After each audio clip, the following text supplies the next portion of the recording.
ప్రపంచవ్యాప్తంగా మన యొక్క జీవన పరిస్థితిని మార్చేసింది.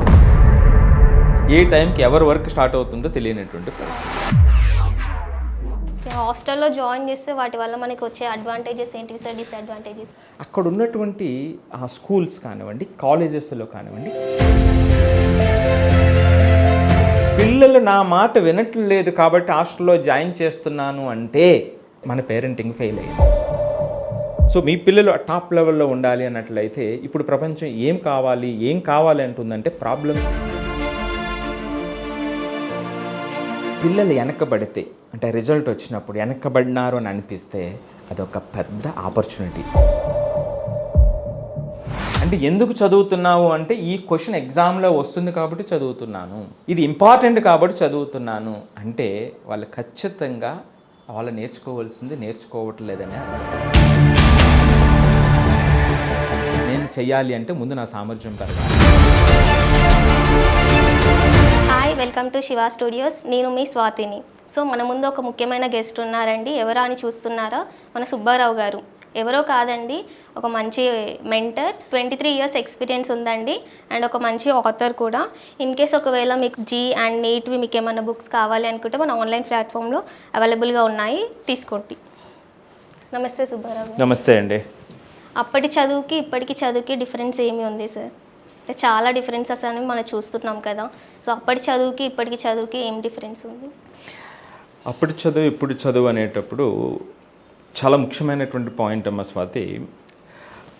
ప్రపంచవ్యాప్తంగా ఇండస్ట్రియలైజేషన్ అంటాం, ప్రపంచీకరణ 1815 ఆ టైంలో స్టార్ట్ అయింది. స్టార్ట్ అయినప్పుడు అంటే సుమారుగా ఇప్పటికీ మనకి 210 సంవత్సరాలు అయింది. గత 180 సంవత్సరాల నుంచి జరిగినటువంటి మార్పులు ఒకటైతే జరిగిన 30 సంవత్సరాల్లో జరిగినటువంటి మార్పులు వేరే. సో ఈ రోజున ఇప్పుడు మనం ఈ వీడియో చేస్తున్నామంటే ఇది వరకు సాటిలైట్ ఛానల్సో లేకపోతే దూరదర్శనో లేకపోతే అసలు బయట వాళ్ళకి చేరాలి అంటే ఎన్నో గంటలు రోజులు పట్టేటువంటి పరిస్థితి. ఇప్పుడు ఉన్నటువంటి టెక్నాలజీలో వితిన్ సెకండ్స్లో ప్రపంచవ్యాప్తంగా మారిపోతూ ఉంటుంది, వెళ్ళిపోతూ ఉంటుంది కదా. సో ఇంత చేంజెస్ ప్రపంచవ్యాప్తంగా వచ్చింది. సో ఇంత 180 సంవత్సరాల వరకు జరిగినటువంటి మార్పు వేరు, గత 30 సంవత్సరాల్లో వచ్చినటువంటి మార్పు వేరు. ఓకే సార్, ఆ చేంజెస్ ఏంటివి సార్? మనకి చాలా చూస్తూ ఉన్నాం కదా. మొత్తం మనం ప్రపంచవ్యాప్తంగా మన యొక్క జీవన పరిస్థితిని మార్చేసింది. సో రకరకాల చేంజెస్.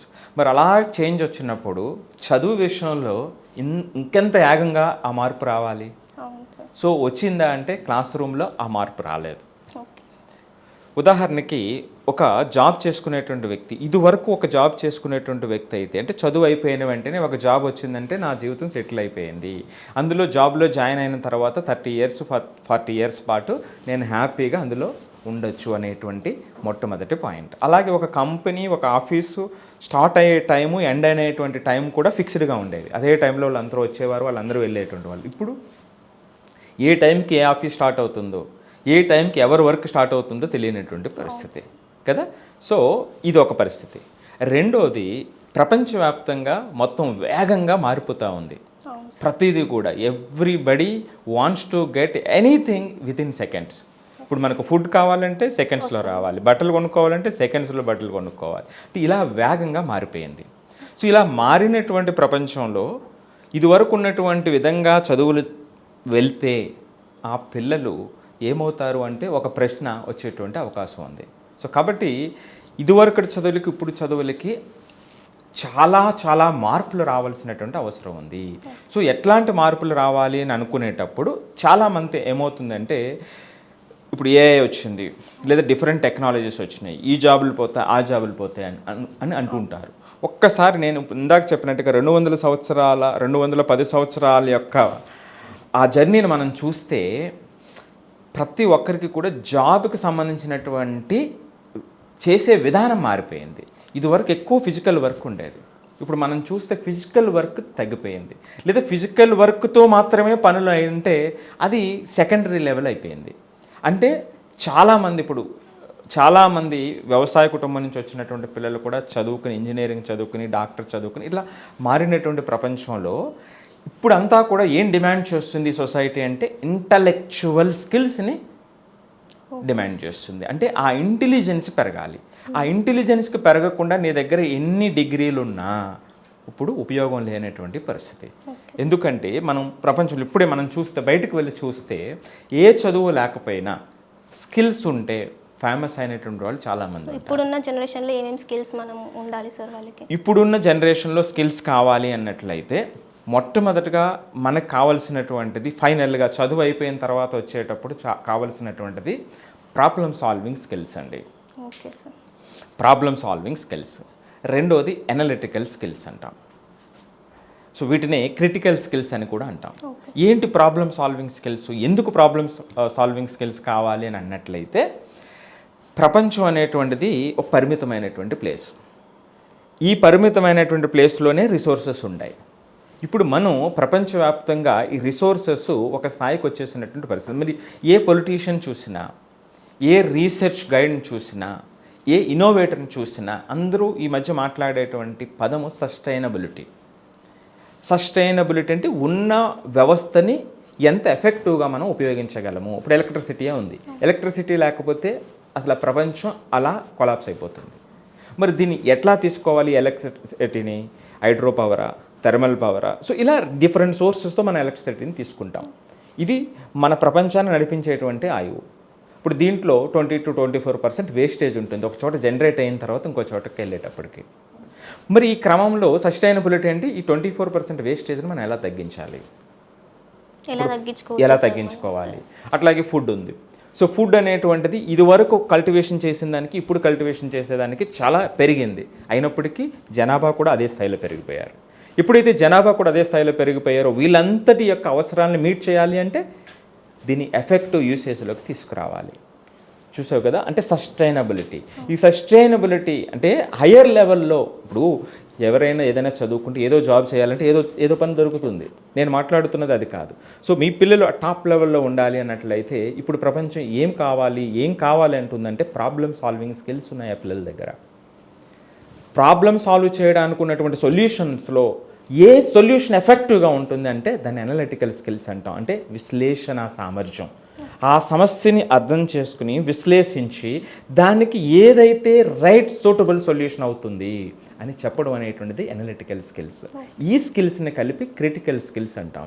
సో ఇలాంటి స్కిల్స్ మనం పిల్లలకి ఇవ్వగలిగితేనే వాళ్ళు టాప్లో ఉంటారు. నీకు ఒక చిన్న ఎగ్జాంపుల్ చెప్తాను స్వాతి.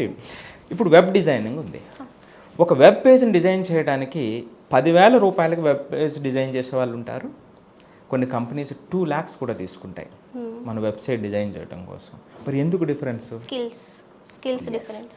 అయితే ఇక్కడ ఆ క్రియేటివ్ స్కిల్స్ ఉన్నటువంటి వాళ్ళు ఆ క్రియేటివిటీతో చేసేటువంటి పనుకున్నటువంటి విలువ.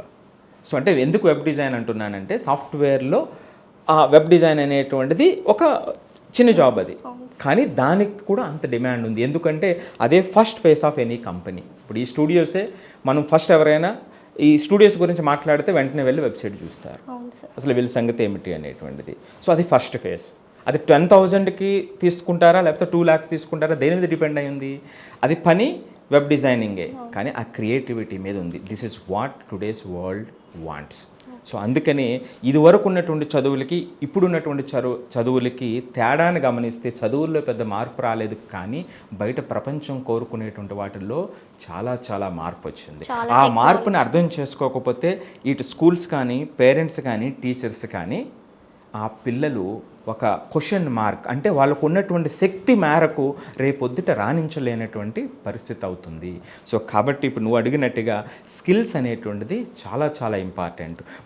మనం చదువుకునేటువంటిది లేదా వాళ్ళు చేసేటువంటి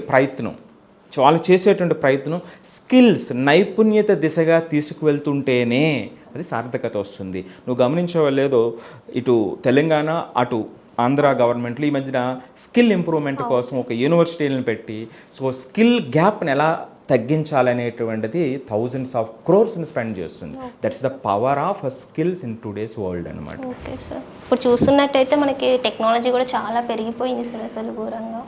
సో వాటి వల్ల మనకి యూజెస్ ఏంటివి, లాసెస్ ఏంటివి సార్ అసలు? సో అందువల్లే టెక్నాలజీ పెరిగిపోయింది. మంచి మంచి మంచి క్వశ్చన్ ఇది. ఎందుకంటే ఒకటమ్మా ఈ రోజున ఒక సర్వే చెప్తుందన్నమాట, every skill can be redundant within 3.5 to 5 years. అంటే ఏ కొత్త నైపుణ్యం అయినా సరే 3.5 నుంచి 5 సంవత్సరాల మధ్య కాలంలో అది పాతదైపోతుంది. అంటే దాని మీద అప్డేట్ వచ్చేస్తుంది. దానితో పాటే ఉంటే మనం ఛాన్సెస్ని మిస్ అయిపోతాము అనేటువంటిది దాని యొక్క సారాంశం. ఉదాహరణకి కంప్యూటర్ లాంగ్వేజెస్ అందరికీ తెలుసు. 10 సంవత్సరాల క్రితం ఉన్నటువంటి లాంగ్వేజెస్ ఏమిటి, ఇప్పుడు ఉన్నటువంటి లాంగ్వేజెస్ ఏమిటి, ఎట్లా మార్పు వచ్చింది, ఇదివరకు వాడుతున్నటువంటి సాఫ్ట్వేర్ ఏమిటి, ఇప్పుడు దాని అప్డేట్ ఎట్లా మారిపోయింది. సో నేను పాతదే చూస్తాను, పాతదే చేస్తాను, నాకు అక్కడే నైపుణ్యం ఉంది అని అనుకుంటే వాళ్ళు అక్కడే ఉండిపోతారు.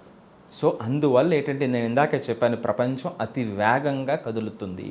ఈ కదిలేటువంటి క్రమంలో ఆ వేగాన్ని మనం అందుకోవాలంటే మనకున్నటువంటి సామర్థ్యాలని పరిణితికి మించి మనం చేసుకోవడానికి ప్రయత్నం చేస్తే ఎవ్రీడే అప్పుడే మనం ఈ రేస్లో నిలబడగలుగుతాము. అప్పుడే ఆ పిల్లలు టాప్ లెవెల్లో ఉండగలుగుతారు. లేదు అంటే మీరు ఎన్ని సౌకర్యాలు ఇచ్చినా, ఎంత పెద్ద స్కూల్స్లో జాయిన్ చేసినా, ఏమి చేసినా సరే నిజంగా వాళ్ళు నిలబడేటువంటి టైం వచ్చేటప్పటికి ఒక పెద్ద క్వశ్చన్ మార్కుతో అటు ఇటు దిక్కులు చూసేటువంటి అవకాశం ఉంటుంది. సో కాబట్టి అందుకే నేను చెప్తున్నటువంటిది ఇక్కడ నేను బాగా ప్రమోట్ చేస్తున్నది జనరల్గా నేను అక్రాస్ ఇండియా నేను వర్క్ చేస్తూ ఉంటాను.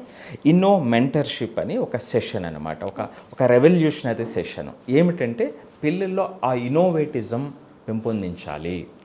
ఆ ఇన్నోవేటిజం పెంపొందించాలి అంటే కావలసినటువంటి స్కిల్స్ ఏముండాలి, వాళ్ళు రోజు క్లాసులో ఉండేటప్పుడు ఏ విధమైన ఆలోచన చేయాలి, వాళ్ళు చదువుకునేటప్పుడు సొంతంగా చదువుకునేటప్పుడు ఎలాంటి ఆలోచన చేయాలి, చదువు నుంచి బయటకు వచ్చిన తర్వాత దాన్ని అప్లై చేయటంలో ఏ విధమైనటువంటి ఆలోచన చేయాలి, లేదా వాళ్ళ యొక్క పీర్ గ్రూప్తో ఉండేటప్పుడు, ఆడుకునేటప్పుడు, మాట్లాడుకునేటప్పుడు ఎటువంటి సామర్థ్యాలు వచ్చేటువంటి అవకాశం ఉందని ఆ అవేర్నెస్ తీసుకురావడం దీని యొక్క ముఖ్య ఉద్దేశం అన్నమాట. సో దీంట్లో సందర్భంగానే మనం ప్రమోట్ చేసేటువంటి 2 మోస్ట్ ఇంపార్టెంట్ 21st సెంచరీలో ప్రతి పిల్లవాడికి ఫండమెంటల్గా కావాల్సినటువంటి ఏమిటి అంటే మొట్టమొదటిది సెల్ఫ్ లెర్నింగ్. స్వతహాగా ఇప్పుడు నేను ఇందాకనే చెప్పాను, స్కిల్స్ అనేటువంటివి మారిపోతూ ఉన్నాయి. నా దగ్గర ఈ డిగ్రీ ఉంది, పెద్ద ఇన్స్టిట్యూట్ నుంచి డిగ్రీ తీసుకున్నాను, నన్ను ఇంకెవ్వరు ఆపలేరు, నాకు ఈ జాబ్ వచ్చేస్తుంది, తర్వాత ఇలా చేసేస్తాను అలా చేసేస్తానంటే ఏమీ గ్యారంటీ ఉండదు. అందుకని సెల్ఫ్ లెర్నింగ్ అంటే కొత్త టెక్నాలజీని వాళ్ళ యొక్క రంగంలో నేర్చుకునేటువంటి సామర్థ్యం ఉంటేనే వాళ్ళు ఎప్పటికీ అదే ఆనందంతో ఉండగలుగుతారు. లేకపోతే వాళ్ళు ఒక స్థాయికి వెళ్ళిన తర్వాత లిమిటెడ్ ఆపర్చునిటీస్తో బాధపడేటువంటి అవకాశం ఉంటుంది. అందుకని that is a first point in 21st century. The second point ఏమిటంటే గ్రోత్ మైండ్ సెట్ అంటాం. ఏంటి గ్రోత్ మైండ్ సెట్ అంటే, ఈ రోజున నాకు దీని గురించి తెలియదు. ఫర్ ఎగ్జాంపుల్ ఈ కెమెరా గురించి నాకేమీ తెలియదు, ఎలా ఆపరేట్ చేయాలి, దాంట్లో ఉన్నటువంటి ఫ్రేమ్స్ ఎట్లా ఉంటాయి, సో ఎట్లా షూట్ చేయాలనేది నాకు తెలియదు, రైట్? సో కానీ నేను ఒక 2 days 1 week నేను నేర్చుకోగలిగితే నాకు తెలుస్తుంది నేను కూడా షూట్ చేయగలను అనేటువంటి ఆ చిన్న ఆ షిఫ్ట్ మైండ్లో ఆ షిఫ్ట్. సో అది రోజువారీ వాళ్ళు చదువుకునే విధానాన్ని బట్టి మనం చాలా పెంపొందించవచ్చు. ఎందుకంటే ప్రతి ఒక్కరికి ఎట్లా ఉంటుందంటే ఈ రోజున ఉన్నటువంటి పెద్ద అడ్డంకి ఏమిటంటే, నీకు ఇది వచ్చా అంటే అందరూ ఏం చూస్తారు, హైయెస్ట్ పాయింటే చూస్తారు.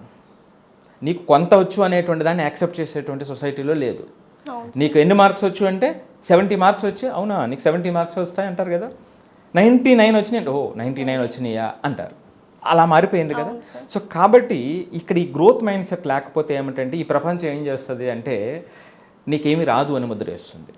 ఎప్పుడైతే గ్రోత్ మైండ్ సెట్ ఉందో, నేను ఎక్కడ వరకు నేర్చుకున్నాను, నేను ఇంకొంచెం ఎంత ప్రయాణించాలి, ఈ స్థాయికి రావాలంటే నేను తెలుసుకోవాల్సినటువంటి నైపుణ్యత ఏమిటి అనేటువంటి ఆ మైండ్ సెట్, అది ఎక్కడి నుంచో రాదు, బయట నుంచి వస్తుంది. ఇప్పుడు పేరెంట్స్ చెప్పినానన్నా, మోటివేషనల్ స్పీకర్ చెప్పిన ఏమవుతుంది, ఆ క్షణం ఉంటుంది, ఆ క్షణం మాత్రమే ఉంటుంది. కానీ మనం చేసే ప్రయాణం ఎప్పుడు మనతో పాటే మన ప్రయాణం చేయాలి. ఆ లోపల ఇన్నర్ స్ట్రెంగ్త్ బయటకు వచ్చింది అంటే మనల్ని ఎవరు ఆపలేరు. దీన్నే దట్స్ వాట్ వీఆర్ ప్రమోటింగ్. ఫస్ట్ది సెల్ఫ్ లెర్నింగ్, రెండోది గ్రోత్ మైండ్ సెట్. ఇప్పుడు ఒక్కసారి మనం అవుట్ సైడ్ చూస్తే ప్రతి స్కూల్స్లో పర్టికులర్లీ తెలుగు స్టేట్స్లో ఏమవుతుంది అంటే పిల్లల్ని వాడు చదువుకోవాలి కాబట్టి చదవరు ఎక్కువ మంది, 90% వీళ్ళతో వస్తే చదువుతారు. అక్కడ ఏం జరుగుతుందంటే సెల్ఫ్ లెర్నింగ్ అనేటువంటిది కిల్ అయిపోతుంది. కానీ అవుట్ సైడ్ వరల్డ్ చాలా డిమాండ్ చేస్తుంది. ఇది చాలా ఇంపార్టెంట్. ప్రతి పేరెంట్ కూడా అర్థం చేసుకోవాల్సినటువంటి పాయింట్. అంటే పిల్లవాడు ఈ రోజున నాకు టీచర్ హోంవర్క్ ఇవ్వలేదు కాబట్టి నాకేం వర్క్ లేదు అన్నాడు అంటే they are missing self learning. So అట్లాగే ఆ గ్రోత్ మైండ్ సెట్ నాకు ఈరోజు రాదు రాదమ్మా ఇది లేదు నేను నెక్స్ట్ వీక్ ఇది చదువుతాను నేను నేర్చేసుకుంటానని చెప్తున్నారు అంటే your child is on completely right track. Okay sir. So ఇది 21st సెంచురీకి ఫండమెంటల్గా కావాల్సినటువంటి 2 ఇంపార్టెంట్ పాయింట్స్. అగైన్ నేను రీట్రేట్ చేస్తున్న self learning and growth mind set. Okay sir. అంటే నార్మల్గా ఇప్పుడు పేరెంట్స్ ఎలా ఉన్నారు అంటే 70 మార్క్స్ అంటేనే తక్కువ వాళ్ళే చూసి మాట్లాడుతున్నారు సార్, పిల్లల్ని డిస్కరేజ్ చేస్తున్నారు. ఎస్. సో అలా చేయకుండా పేరెంట్స్కి మీరు ఎలా చెప్తారు? Yeah exactly Swathi. ఇప్పుడు మనం చూస్తే గత 20-25 సంవత్సరాల నుంచి మనం చూసినప్పుడు ప్రతి వ్యవహారం కూడా అకాడమిక్కి సంబంధించి మార్కులు మయం అయిపోయింది. మార్కులు మాత్రమే. అంటే ఎందుకు చదువుతున్నావు అంటే ఈ క్వశ్చన్ ఎగ్జామ్లో వస్తుంది కాబట్టి చదువుతున్నాను, ఇది ఇంపార్టెంట్ కాబట్టి చదువుతున్నాను అంటే వాళ్ళు ఖచ్చితంగా వాళ్ళు నేర్చుకోవాల్సింది నేర్చుకోవట్లేదనే అర్థం. ఎగ్జామ్ అనేది ఒక part, it's only part of the academic activity, it's not the end result. ఇదే నేను పర్టికులర్గా ప్రమోట్ చేస్తున్నటువంటిది. కానీ గత 25 సంవత్సరాల నుంచి ప్రతిదీ కూడా మార్కులు మార్కులు మార్కులు.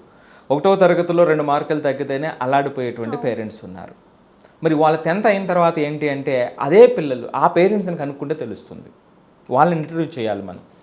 సో 10th వరకు కూడా మా పిల్లలు 95% వచ్చింది, మరి 11th 12thలో ఎంత వచ్చింది సహజంగా చెప్పరు కదా. సో కానీ జరిగేది ఏమిటంటే నేను థౌజండ్స్ ఆఫ్ చిల్డ్రన్ చూస్తూ ఉంటాను. సో 10th తర్వాత ఇప్పుడు ఇందాక బుక్స్లో మనం చెప్పుకున్నట్టుగా జేఈ నీట్ అది హయ్యర్ అప్లికేషన్స్ని డిమాండ్ చేస్తాయి ఎగ్జామ్స్. Okay sir. నీకు ఒక ఫ్యాక్ట్ చెప్తాను స్వాతి. అప్పుడు జేఈ ఎగ్జామ్ ఉంది అంటే ఎవరైతే 90-95 అని మాట్లాడుతూ ఉంటారో వాళ్ళకి అందరికీ అర్థమయ్యేటువంటి విధంగా ఒక మాట చెప్తాను. 90 ఇప్పుడు ఎవరికైనా ఇంటర్మీడియట్లో 85%, 850 మార్క్స్ వచ్చినాయి అంటే ఏం చేస్తాం, ఎలా చూస్తాం? 960 మార్క్స్ 970, 97 970 ఓకే. 850 వచ్చినాయి అంటే అవునా 850 వచ్చినాయి అనే పరిస్థితికి వచ్చిందా? ఇది వరకు 60% వస్తే ఫస్ట్ క్లాస్ వస్తే బ్రహ్మాండంగా ఉండేటువంటి పరిస్థితి. మరి ఎందుకు ఇట్లా తేడా డిఫరెన్స్? సో 90% అబవ్ వస్తే తప్ప మార్కులు బాగాలేదు అనేటువంటి పరిస్థితి కదా. నీకు ఒక స్పష్టమైన ఎగ్జాంపుల్ చెప్తాను. జేఈ ఎగ్జామ్ ఇందాక నువ్వు మాట్లాడావు. జేఈ ఎగ్జామ్ సుమారుగా 13-15 లక్షలు రాస్తారు. 13-15 లక్షలు రాస్తారు. ఈ 13-15 లక్షలు రాసేటువంటి పిల్లల్లో 60-65% ఎంత? 60-65% వచ్చే పిల్లలు ఎంతమంది ఉంటారో తెలుసా? జస్ట్ 20,000. అంటే 60-65% వస్తే ఆ టాప్ 15,000 to 25,000 మధ్యలో ఆ పిల్లలు ఉంటారు. Okay sir. ఇంకా తక్కువలో ఉండేది అంటే డిపెండ్స్ ఆన్ పేపర్ అనమాట. అది స్పష్టంగా ఒకే ఫార్ములా కింద చెప్పలేము, బట్ ఒక రేంజ్లో మనం చెప్పగలుగుతాం. సో సుమారు 10-15 వేల నుంచి 25 వేల మధ్యలో, నేను కొంచెం ఎక్స్టెండ్ చేసి చెప్తున్నా, జనరల్గా 10-15 వేల మధ్యలోనే ఉంటారు. మరి చూడండి 15 లక్షల మంది పిల్లల్లో మొదట 15,000 మంది పిల్లల్లో ఉండాలంటే జస్ట్ 65% మార్క్స్ వస్తే సరిపోతున్నప్పుడు అంటే మిగిలిన 14,90,000 మందికి లేదా 14,85,000 మందికి ఎంత మార్కులు వస్తున్నాయి? లెస్ దెన్ 65% కదా వస్తున్నాయి.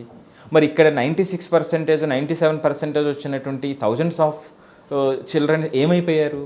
ఎందుకు రాలేదు ఇక్కడ? అట్లాగే నీట్కి వచ్చేటప్పటికి సుమారుగా 22-23 లక్షల మంది రాస్తారు.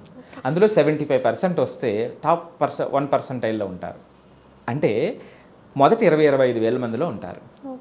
మరి అక్కడ కూడా 96% కాదు కదా, 75%కి ఎందుకు అయిపోయారు?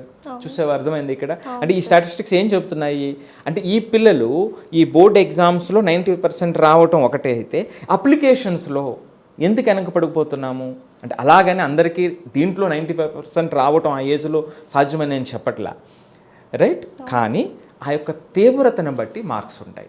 సో ఎప్పుడైతే నేను ఎందుకు ఇది స్పష్టంగా చెప్తున్నానంటేనమ్మా 95% తక్కువ, ఇప్పుడు నీకు చిన్నప్పటి నుంచి 95% మార్క్స్ వచ్చినాయి. వచ్చినప్పుడు ఒక్కసారిగా ఈ కాంపిటేటివ్ కోచింగ్కి వెళ్ళి 11th 12thలో నీకు 30% 40% మార్క్స్ వస్తాయి స్టార్టింగ్లో, నువ్వు నిజంగా రాస్తున్నట్లయితే ఎగ్జామ్. మరి అప్పుడు ఎట్లా ఉంటుంది ఆ చిన్న మనసు, ఎట్లా ఉంటుందో ఒకసారి ఆలోచించి. సో వెంటనే వాళ్ళ మీద ఒక భారం పడిపోతుంది, మానసిక భారం పడిపోతుంది. ఆ మానసిక భారం పడిపోవటం వల్ల అసలు అక్కడే చాలామంది ఆగిపోతారు. ఇంక నేను చేయలేనేమో, ఇప్పుడు నిన్నటి వరకు నువ్వు హీరో కింద వీళ్ళంతా కీర్తించారు, 2 మార్కులు వచ్చినాయి ఏంటి అని, ఇక్కడికి వచ్చేటప్పటికి సగం మార్కులు కూడా రాకపోతున్నప్పటికీ అప్పుడు నువ్వేమైపోతావు?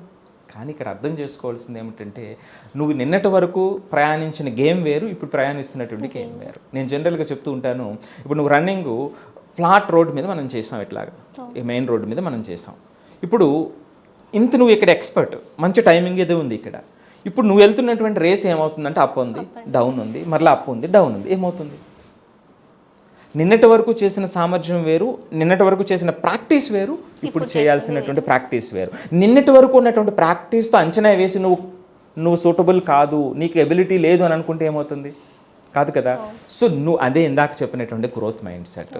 ఛాలెంజెస్ మనం అనుకున్నట్టుగా ఉండవు, సమాజం మనకు ఛాలెంజెస్ ఇస్తుంది. ఎవ్వడూ ఆపలేడు ఆ ఛాలెంజెస్ని. పేరెంట్స్ కానీ, టీచర్స్ కానీ, సొసైటీ కానీ ఎవ్వరూ ఆ ఛాలెంజెస్ని ఆపలేరు. ప్రతి వ్యక్తికి ఛాలెంజెస్ ఎక్కడి నుంచో వస్తాయి ఛాలెంజెస్. ఆ ఛాలెంజెస్ని అర్థం చేసుకున్నప్పుడు వాళ్ళు ఉన్నత స్థితికి వెళ్తారు. సో ఆ ఛాలెంజెస్ అర్థం చేసుకోవడానికి నేను ఇందాక చెప్పిన చాలా లైఫ్ని చాలా సింపుల్గా 2 పాయింట్లు నేను చెప్పినటువంటిది, పిల్లలకి self learning, growth mind set. నేను ఇక్కడ వరకు నేను ఇది చేయగలను. సో ఇప్పుడు అప్ అండ్ డౌన్స్ వచ్చినాయి ఇందాక నేను చెప్పినటువంటి ఎగ్జాంపుల్స్లో.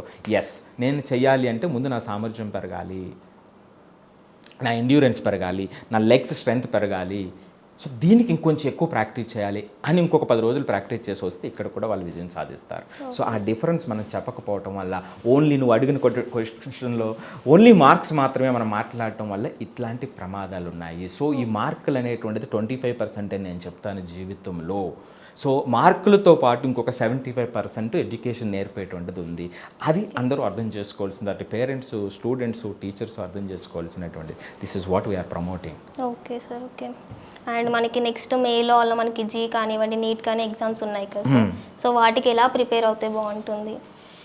యాక్చువల్గా స్వాతి, ఇక మేకు వచ్చేటప్పటికి ఇది ఆల్మోస్ట్ పాపం మన స్టేట్స్లో సుమారుగా ఒక 5 లక్షల నుంచి 6 లక్షల మంది పిల్లలు 2 సంవత్సరాల్లో, రెండేమిటి కొంతమంది అయితే 6 సంవత్సరాల పాటు దీని మీద చాలా హోప్స్ పెట్టుకుని వెళ్ళేటువంటి పరిస్థితి ఉంటుంది వాళ్ళంతా కూడా.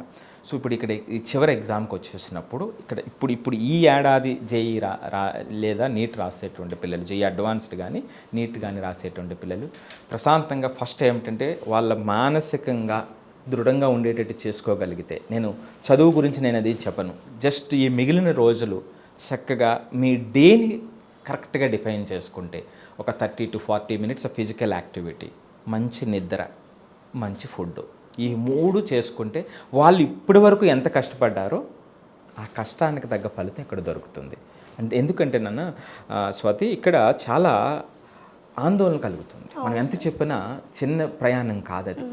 సో దాన్ని తట్టుకోవాలంటే ఇన్నర్ స్ట్రెంత్ కావాలి. ఆ ఇన్నర్ స్ట్రెంత్ ఎక్కడి నుంచి వస్తుంది అంటే మన ఎక్సర్సైజెస్ నుంచి వస్తుంది, మన ఫిజికల్ యాక్టివిటీ దగ్గర నుంచి వస్తుంది, మన ఫుడ్ నుంచి వస్తుంది, మన స్లీప్ నుంచి వస్తుంది. నేను అందుకే చదువు ఇలా చదివే ఈ చాప్టర్ అట్లాగా అని నేను చెప్పట్లేదు, ఎవరి స్టైల్లో వాళ్ళు చదువుతారు. సో వాళ్ళంతా కూడా ఎవరైతే అలాగా సీరియస్గా చదువుతున్నారో వాళ్ళు ఈ 3 కూడా యాడ్ చేసుకుని ఈ మిగిలిన రోజులు ఆ డే యొక్క రొటీన్ని బ్యూటిఫై చేసుకుంటే వాళ్ళ యొక్క ఛాన్సెస్ హయ్యర్ అవుతాయి. Okay sir. అండ్ ఇప్పుడున్న జనరేషన్లో మనం చాలామంది సూసైడ్ చేసుకోవడం చూస్తున్నాం సార్. మొన్న ఇంటర్ రిజల్ట్స్ వచ్చినప్పుడు కూడా చాలామంది సూసైడ్ అనేది చేసుకున్నారు. మనం కానీ ఈ జనరేషన్లో పేరెంట్స్ కూడా చాలా కంఫర్ట్స్ అనేది ఇస్తున్నారు సార్. బట్ ఎందుకు సూసైడ్స్ అవుతున్నాయి? రిలేషన్షిప్స్ ఎలా డిఫరెన్సెస్ వస్తాయి సార్? Super question Swathi. యాక్చువల్గా ఏంటంటే అదొక స్పెషల్ ఎపిసోడ్ లాగా వెళ్ళాలి అంటే చాలా రీజన్స్ ఉంటాయి అందులో. చాలా సింపుల్గా చూద్దాం. ఇది జనరల్గా చేస్తున్న ఇంటర్వ్యూ కాబట్టి సింపుల్గా చూద్దాం. నేను ఇందాక చెప్పాను మార్కులు అనేటువంటి 25% అని. సూసైడ్ ఎందుకు చేసుకుంటారు?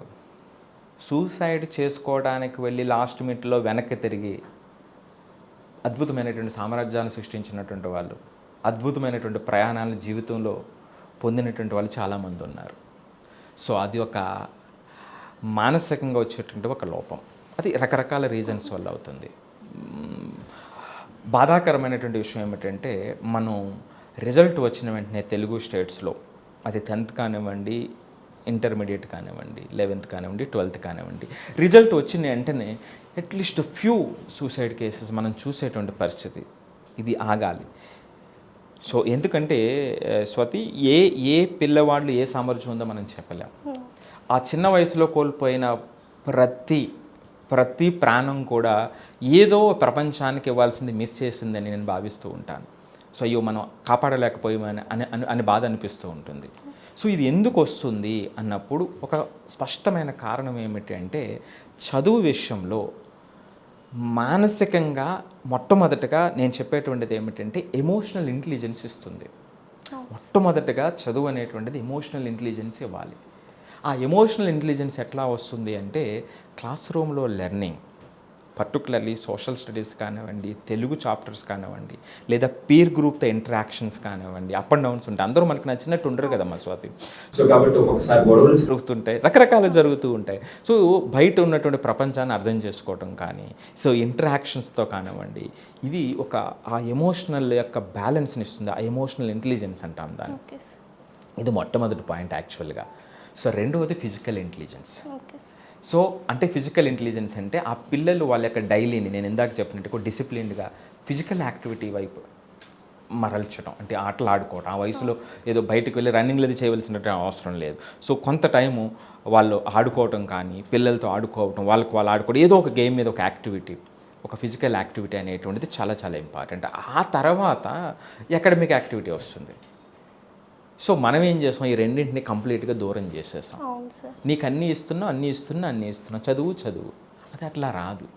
సో మానసికంగా ఆ రెడీనెస్ లేకపోతే ఎవ్వరు ఏ పని చేయలేరు. ప్రపంచంలో ఎవ్వరు ఏ పని కూడా చేయలేరు. ఇది ఒక అద్భుతమైనటువంటి అవకాశం స్వాతి. రిజల్ట్ వచ్చినప్పుడు పేరెంట్స్ ఎట్లా సపోర్ట్ చేయాలి అనేటువంటిది. ఒక పేరెంటింగ్లో లేదా ఫ్రెండ్స్లో, టీచర్స్లో పిల్లలు వెనకబడితే, అంటే రిజల్ట్ వచ్చినప్పుడు వెనకబడినారు అని అనిపిస్తే అదొక పెద్ద ఆపర్చునిటీ మీ పేరెంటింగ్ యొక్క విలువను వాళ్ళకి చూపించడంలో. ఎందుకంటే రిజల్ట్ వచ్చినప్పుడు అందరూ అభినందిస్తారు. రిజల్ట్ రానప్పుడు, ఫెయిల్ అయినప్పుడు మీరు చూపించేటువంటి ప్రేమ, that is a true love. వాళ్ళు ఆనందంగా ఉన్నప్పుడు, వాళ్ళు విజయాలు సాధించినప్పుడు మీరు వెన్ను తట్టితే ఎంత గుర్తుంటుందో నాకు తెలియదు. కానీ ఏ వ్యక్తికైనా సరే వాడు పడిపోయినప్పుడు నేను నీకున్నాను అని చెప్పిన ఫ్రెండ్ అయినా కానివ్వండి, పేరెంట్ అయినా కానివ్వండి, ఒక టీచర్ అయినా కానివ్వండి, ఎవరైనా కానీ అది జీవితాంతం గుర్తుండిపోతుంది. సో కాబట్టి ఒకవేళ రిజల్ట్ వచ్చిన వెంటనే వాళ్ళు అనుకున్న రిజల్ట్ రాకపోతే ప్రతి పేరెంట్ గుర్తించాల్సినటువంటిది, it's a big opportunity to show my parenting, my true parenting.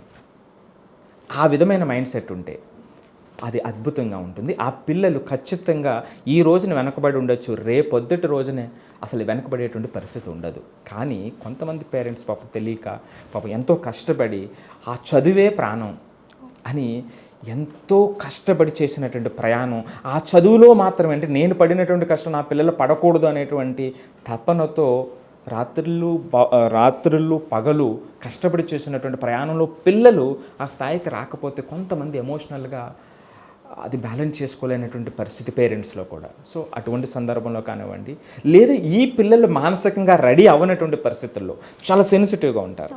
So అటువంటి సందర్భంలో కానీ ఇలాంటి దారుణమైనటువంటి వార్తలు వినేటువంటి అవకాశం ఉంటుంది. కానీ నేను మరొకసారి చెప్తున్నా, పిల్లలు ఎగ్జామ్ వచ్చిన వెంటనే వెనకబడితే అది ఒక బిగ్ ఆపర్చునిటీ. సో అక్కడ మనం కొంచెం మానసికంగా ప్రశాంతంగా పేరెంట్స్ కానీ టీచర్స్ కానీ ఉండి సపోర్ట్ చేయగలిగితే వాళ్ళు అద్భుతాలు సృష్టిస్తారండి. ఎందుకంటే లైఫ్లో ఫెయిల్ అనేటువంటిది నిజమైనటువంటి జీవితాన్ని నేర్పిస్తుంది. సో అది ఎప్పుడు వస్తుంది అంటే, చుట్టుపక్కల ఉన్నటువంటి ప్రతి ఒక్కరు కూడా నువ్వు ఫెయిల్ అయ్యావు, నువ్వు ఈ మాత్రం రాదా అన్నప్పుడు మరింత కృషించుకుపోతారు. ఎప్పుడైతే సపోర్ట్ ఇచ్చారో వాళ్ళు ఖచ్చితంగా నిలదొక్కుంటారు. సో కాబట్టి ఆ రిజల్ట్ వచ్చినప్పుడు ఆ విధమైన మైండ్ సెట్తో ఉంటే ఖచ్చితంగా ఆ ఇంట్లో కానివ్వండి, ఆ స్కూల్లో కానివ్వండి అద్భుతాలు జరుగుతాయి ఫ్యూచర్లో. నార్మల్గా ఇప్పుడు చూసుకున్నట్లయితే పేరెంట్స్ హడావిల్లో జాబ్స్కి వెళ్ళిపోతున్నారు సార్, పిల్లల్ని వదిలేస్తున్నారు, పక్కింట్లో కానివ్వండి, ఎదురింట్లో కానివ్వండి వదిలేస్తున్నారు. సో ఇది పిల్లల మీద ఎలా ఎఫెక్ట్ పడుతుంది సార్? ఎస్, కానీ నువ్వు అడిగినటువంటి క్వశ్చన్లో స్వాతి, అక్కడెక్కడ వదలటం కాకుండా హాస్టల్లో పడేస్తారు అని నేను ఇంటెన్షనల్గానే అంటున్నా. హాస్టల్లో జాయిన్ చేయటం వేరు, నేను కావాలనే హాస్టల్లో పడేస్తారు అనేటువంటిది స్పృహతోనే మాట్లాడుతున్నా. ఎందుకు మాట్లాడుతున్నానంటే నిజంగా ఈరోజు నాకు అభినందించవలసినటువంటి విషయం ఏమిటంటే మారినటువంటి పరిస్థితుల్లో తల్లి తండ్రి ఇద్దరూ జాబ్ చేసుకునేటువంటి పరిస్థితి చాలా అభినందించవలసినటువంటిది. దేశం ముందుకెళ్ళేటువంటి పరిస్థితి, కుటుంబం ముందుకెళ్ళేటువంటి పరిస్థితి.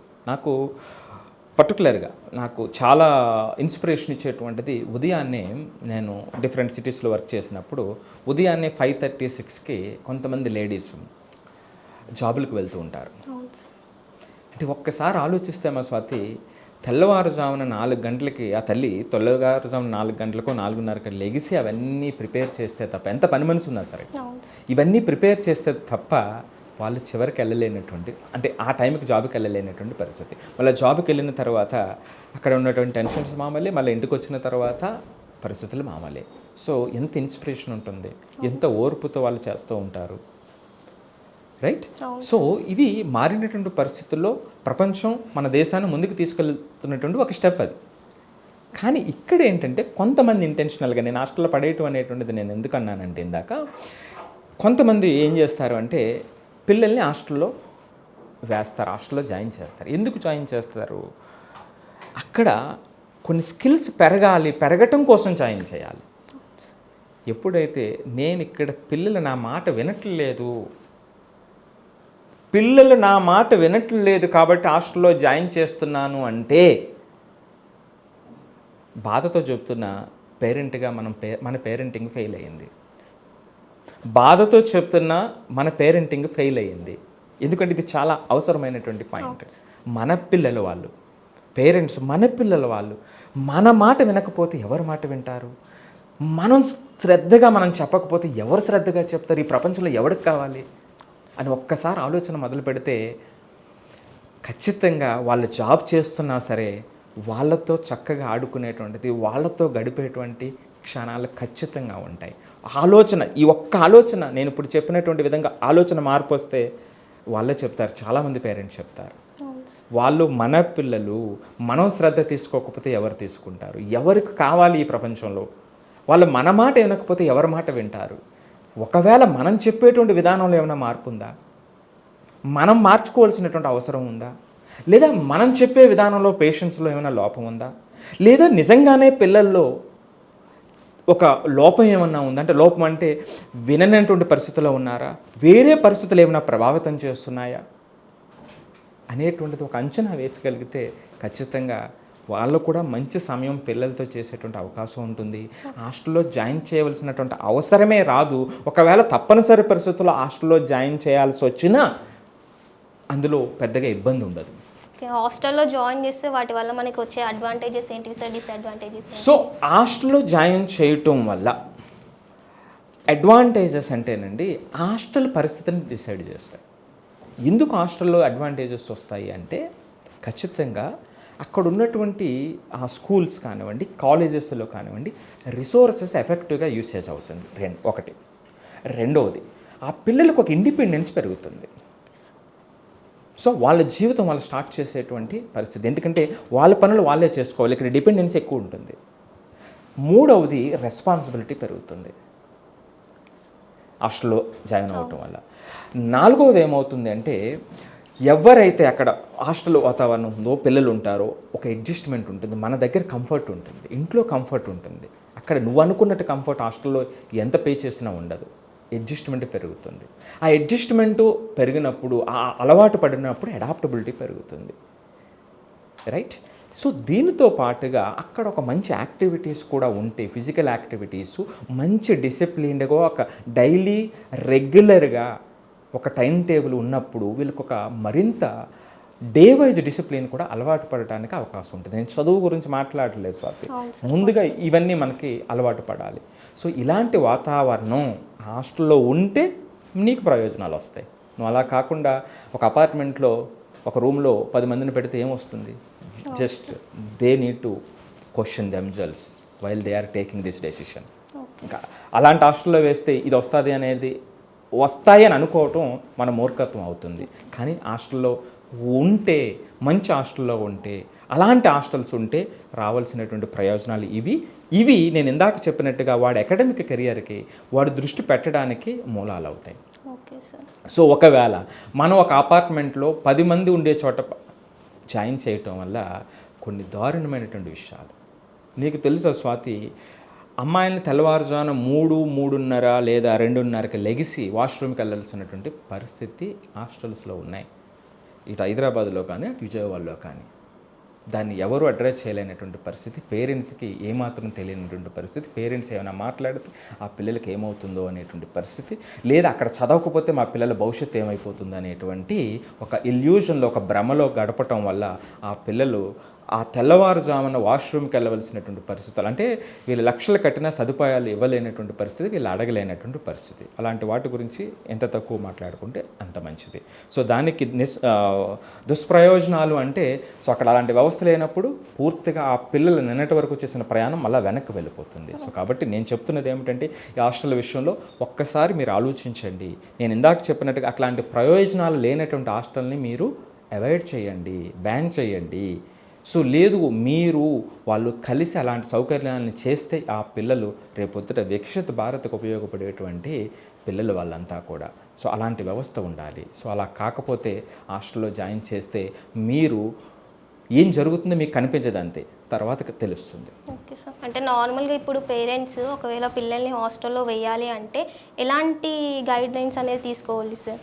ఒక హాస్టల్ని సెలెక్ట్ చేసుకోవాలి అంటే వాళ్ళు ఒక డైలీ షెడ్యూల్ ఫాలో అవుతుందా లేదా, సో వీళ్ళకి సంబంధించినటువంటి ఏదైతే ఇప్పుడు నేను ఇందాక చెప్పినటువంటి పాయింట్స్కి సంబంధించినటువంటి సౌకర్యాలు అక్కడ ఉన్నాయా లేవా, ఓకే సార్, అవి చూసుకుంటే సో అవి చూసి అక్కడ మాట్లాడి వాళ్ళతో, ఒకవేళ అక్కడ లేకపోతే దారుణమైనటువంటి పరిస్థితులు ఉంటే మీ పిల్లలు ఇంటి దగ్గర ఉంటే క్షేమం తప్ప అక్కడ ఉంటే క్షేమం కాదు అని నేను ఒక మాటలో చెప్తాను నేను. Okay sir. నార్మల్గా ఇప్పుడు చూసుకున్నట్టయితే స్కూల్స్ అయితే మనము సిబిఎస్ఈలో వేయాలా లేదంటే ఇంకా ఏమేమి దాంట్లో వేస్తే బాగుంటుంది, ఏ బోర్డులో వేస్తే బాగుంటుంది అని చాలా మంది పేరెంట్స్ కన్ఫ్యూజన్లో ఉన్నారు సార్. సో మీరు ఏది గైడ్ చేస్తారు సార్? ఎస్, ఒక క్వశ్చన్ వేస్తాను స్వాతి దానికి చెప్పే ముందు. ఇప్పుడు ప్రపంచం మొత్తం మీద సక్సెస్ అయినటువంటి పీపుల్ చూస్తే వాళ్ళంతా ఒకే బోర్డు నుంచి సిబిఎస్ఈ నుంచి వచ్చిన వాళ్ళే ఉంటారా, లేదా ఐబీ నుంచి వచ్చిన వాళ్ళే ఉంటారా, లేదా స్టేట్ బోర్డు నుంచి వచ్చినటువంటి వాళ్ళే ఉంటారా? ఉండరు కదా, అవును సార్, కదా. సో ఈ బోర్డు నుంచి మాత్రమే వచ్చినటువంటి వాళ్ళు సక్సెస్ అవుతున్నారు అంటే మీరు ఈ బోర్డులోనే జాయిన్ చేయొచ్చని ఒక డైరెక్ట్ ఆన్సర్ మనం ఇవ్వగలుగుతాం. సో మరి అన్ని బోర్డ్స్ నుంచి అక్రాస్ గ్లోబ్ పీపుల్ సక్సెస్ అవుతున్నారు, ఇన్నోవేట్ చేస్తున్నారు, రీసెర్చ్ చేస్తున్నారు, ప్రపంచం యొక్క పరిస్థితిని మారుస్తున్నారు అంటే ఆ శక్తి any corner of the world ఉందనే కదా, రైట్. సో కాబట్టి ఏ బోర్డ్ అనేటువంటిది ఇంపార్టెంట్ కాదు ఫస్ట్. Okay sir. సో ఆ మైండ్ సెట్ ఇంపార్టెంట్. మనం అదే మన యొక్క ప్రయత్నం, నేను చేస్తున్నటువంటి ప్రయత్నం అదే, ఇండియా వైడు ఆ మైండ్ సెట్ని తీసుకురావటం కోసం. ఉదాహరణకి స్వాతి, మైండ్ సెట్ అంటే చిన్న ఎగ్జాంపుల్, అందరికీ అర్థమయ్యేటటువంటి చిన్న ఎగ్జాంపుల్ చెప్తా. ఇప్పుడు తెలుగు నేర్పుతున్నారు, మన తెలుగు స్టేట్స్లో తెలుగు నేర్పుతారు. తెలుగు అనేది ఒక సబ్జెక్ట్. ఈ తెలుగు నేర్పడం వల్ల ఉపయోగం ఏంటి ఉపయోగం, ఎందుకు నేర్చుకోవాలి, తెలుగు స్టేట్స్ దాటితే తెలుగు ఉపయోగం లేదు కదా అనేటువంటి మూర్ఖులు ఉన్నారు మన దగ్గర, రైట్. సో అది మన మాతృభాష, అది తెలుగు కానీ హిందీ కానీ ఏదైనా ఏ మాతృభాష అయినా మొట్టమొదటిగా పిల్లల్లో ఏం చేస్తుంది అంటే మెమరీ స్కిల్స్ని పెంచుతుంది. ఇప్పుడు నేను ఈ మజిల్స్ని పెంచాలి అంటే ఏం చేయాలి, నేను జిమ్ చేయాలి, activity, physical activity, repetitive activity చేయాలి. మరి ఆ మైండ్ స్ట్రెంథన్ అవ్వాలి అంటే మైండ్కి సంబంధించినటువంటి యాక్టివిటీ చేయాలి. దానిలో మొట్టమొదటగా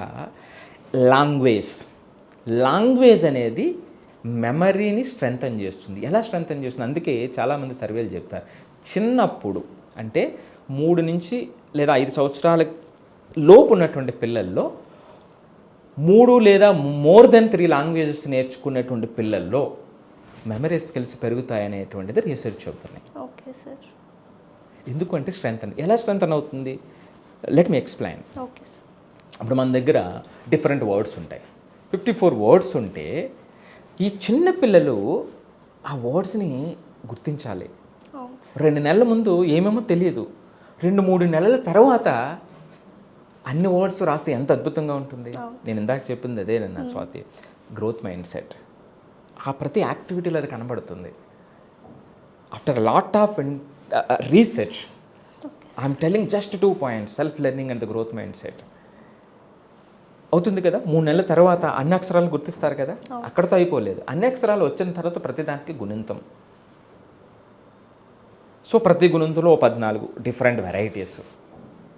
ఇదంతా అయిపోయిన తర్వాత వర్డ్స్లోకి వస్తాం. అంటే వీటిని ఒక్కసారిగా ఆ అక్షరాన్ని, ఆ ఒత్తుని, ఆ గుణింతాలకు సంబంధించినటువంటి దాన్ని కలిపి ఒక్కసారిగా గుర్తుకు తెచ్చుకొని చదవటం. చదివిన తర్వాత గుర్తు రావటం వేరు, ఆ గుర్తు వచ్చిన తర్వాత స్పీడ్ పెరగటం వేరు. అంతే కదా. ఇప్పుడు మనం చదివినప్పుడు నా మాతృభాష తెలుగు అయితే తెలుగుని చాలా స్పష్టంగా నేను వెంటనే చదవగలుగుతాను. నా మాతృభాష లేదో ఇంకొకటి కన్నడనో మలయాళమో తమిళమో మన అయితే నేను తర్వాత నేర్చుకుని ఉంటే, ఇనీషియల్గా నేర్చుకుంటూ ఉంటే నాకు అక్షరాలు తెలిసిన, ఆ ఒత్తులు తెలిసిన, గుణింతాలు తెలిసిన చదవటానికి లిటిల్ టైం పడుతుంది కదా. ఎందుకు టైం పడుతుంది? నేను అక్కడ మోర్ రిపిటేటివ్ యాక్షన్ చేయలేదు. ఒకవేళ అక్కడ కూడా చేస్తే దాన్ని అక్కడ కూడా వస్తుంది. అంతే కదా. సో చూసావా, అంటే ఒక చిన్న పిల్లవాడు ఇక్కడి నుంచి మొదలుపెట్టినటువంటి అసలు ఏ అక్షరమో తెలియనటువంటి పరిస్థితి నుంచి ఇన్ని అక్షరాలు, ఇన్ని కాంబినేషన్స్, ఇదేనైనా ఫామ్ చేసేటువంటి పరిస్థితికి వచ్చేటువంటి ఈ క్రమం ఉంటుంది కదా, ఒక 1.5 year 2 years. This is what we need to inculcate. ఇదే పిల్లవాడు ఆ క్లాస్ రూమ్లో బుక్ మూసేయకుండా బయట రోడ్డు మీద వెళ్తున్నప్పుడు బోల్డెన్ బోర్డ్స్ కనిపిస్తాయి. సో అక్కడ దాన్ని గమనించగలిగితే, దాన్ని రిలేట్ చేయగలుగుతున్నట్లయితే ఆ పిల్లవాడు యొక్క సక్సెస్ని ఎవరు ఆపలేరు. ఆ సక్సెస్ని ఎవరు ఆపలేరు. సో ఈ విధంగా ఇలాంటి మార్పులు వచ్చినప్పుడు అప్పుడు ఆ చదువు అనేటువంటి దాంట్లో డిఫరెంట్ హైట్స్కి వాళ్ళు వెళ్ళగలిగేటువంటి అవకాశం ఉంటుంది. సో ఇంత లోతుగా గమనించి ఆ మైండ్ సెట్లో మార్పులు తీసుకొచ్చినప్పుడు అది ఏ బోర్డు అయినా దానికి డిఫరెన్స్ వస్తుంది. ఇక్కడ నువ్వు అడిగినట్టుగా ఏ బోర్డుకి సంబంధించి జాయిన్ చేయాలి, ఏది బెస్ట్ బోర్డు అన్నప్పుడు మోస్ట్ ఆఫ్ ద బోర్డ్స్లో ఆ పర్టికులర్ ఇయర్కి సంబంధించినటువంటి సిలబస్ మోరార్లెస్ సేమ్ ఉంటుంది. చిన్న చిన్న డిఫరెన్సెసే ఉంటాయి, కానీ వాళ్ళు టెస్ట్ చేసే విధానాలు వేరేగా ఉంటాయి. ఇప్పుడు స్టేట్ బోర్డుకి, సిబిఎస్ఈకి, ఐసిఎస్ఈకి ఉన్నటువంటి డిఫరెన్స్ వేరు, ఐజిఎస్ఈకి, ఐబీకి ఉన్నటువంటి డిఫరెన్స్ వేరు. సో ఈ బోర్డ్స్లో పర్టికులర్లీ ఐబీని తీసుకునేటప్పుడు టాప్లో ఎందుకు రేట్ చేస్తామంటే, దీనికి ఫిక్స్డ్ వేలో ఇప్పుడు మనం క్వశ్చన్ చదివితే, క్వశ్చన్ బైహార్ట్ చేస్తే దాని ఆన్సరు దాన్ని వెంటనే అప్లై చేసేటువంటి పరిస్థితి ఉంటుంది. కానీ ఇక్కడ ఐబీకి సంబంధించినప్పుడు లేదా ఐజీసీకి సంబంధించినప్పుడు వెంటనే అట్లా ఉండదు. ఆ విధానం వేరే ఉంటుంది. వాళ్ళు అడిగేటువంటి ప్యాటర్న్ ఆఫ్ ద క్వశ్చన్స్ వేరే ఉంటాయి. వాళ్ళ యొక్క ఎగ్జామ్ ప్యాటర్న్ కంప్లీట్గా డిఫరెంట్ ఉంటుంది. అది కంప్లీట్గా ఒక వీడియో చేస్తే కంప్లీట్గా మనం దాని నాలెడ్జ్ ఇవ్వగలుగుతాం. అంటే బేసిక్గా స్టేట్ దగ్గర నుంచి ఐబీ వరకు ఉన్నటువంటి సిలబస్లో ఉన్నటువంటి స్లైడ్ డిఫరెన్సెస్ ఏమిటి, వాళ్ళ యొక్క ఎగ్జామ్ ప్యాటర్న్లో ఉన్నటువంటి డిఫరెన్సెస్ ఏమిటి, వాళ్ళ లెర్నింగ్ వేలో ఉన్నటువంటి డిఫరెన్సెస్ ఏమిటి అనేటువంటిది అర్థం చేసుకుంటే ఇది కంప్లీట్ పిక్చర్ వస్తుంది. దాన్ని ఒక సెపరేట్ వీడియో కింద మనం చేసే ప్రయత్నం చేద్దాం. ఓకే సార్, ఫైనల్గా సార్ పిల్లలకి ఒక 2 ముఖ్యమైన లక్షణాలు ఏమైనా చెప్పాలి అంటే అవి మీరు ఏం చెప్తారు, ఏం సజెస్ట్ చేస్తారు పిల్లలకి? అంటే పిల్లలు ఉన్నతికి సంబంధించినటువంటి 2 ముఖ్యమైనటువంటి లక్షణాలు ప్రతి పేరెంట్ నేర్పాల్సినవి అంటావు. అవును సార్. చాలా సింపుల్ క్వశ్చను, చాలా మరి నన్ను టఫ్గా అంటే నా యొక్క ఎక్స్పీరియన్స్తో ఒక 2 విషయాల్లో చెప్పాలి అన్నప్పుడు చాలా ఛాలెంజింగ్ క్వశ్చన్ ఇది. Challenging question. కానీ నేనేం చెప్తానంటే ఒక 2 విషయాలు చెప్తాను. మొట్టమొదటిది belief, extraordinary belief.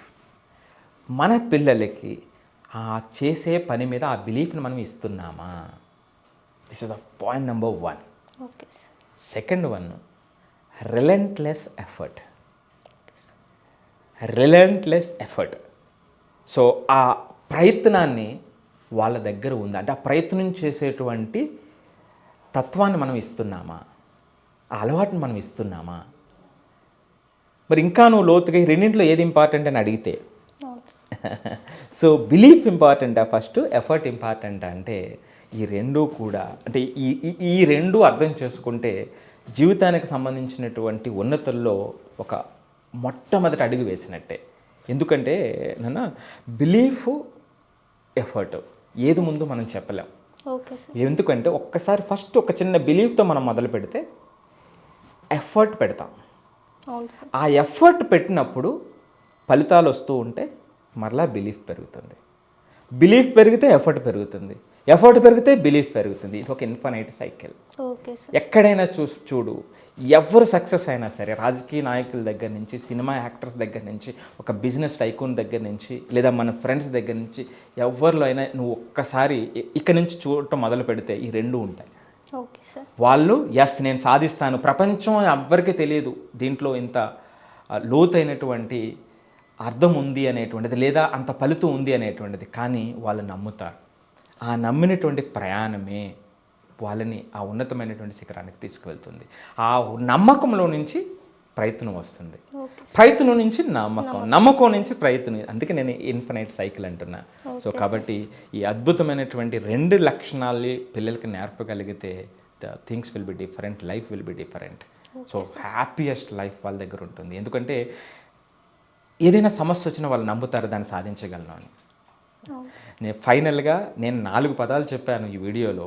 Self learning, growth mind set, next belief and effort.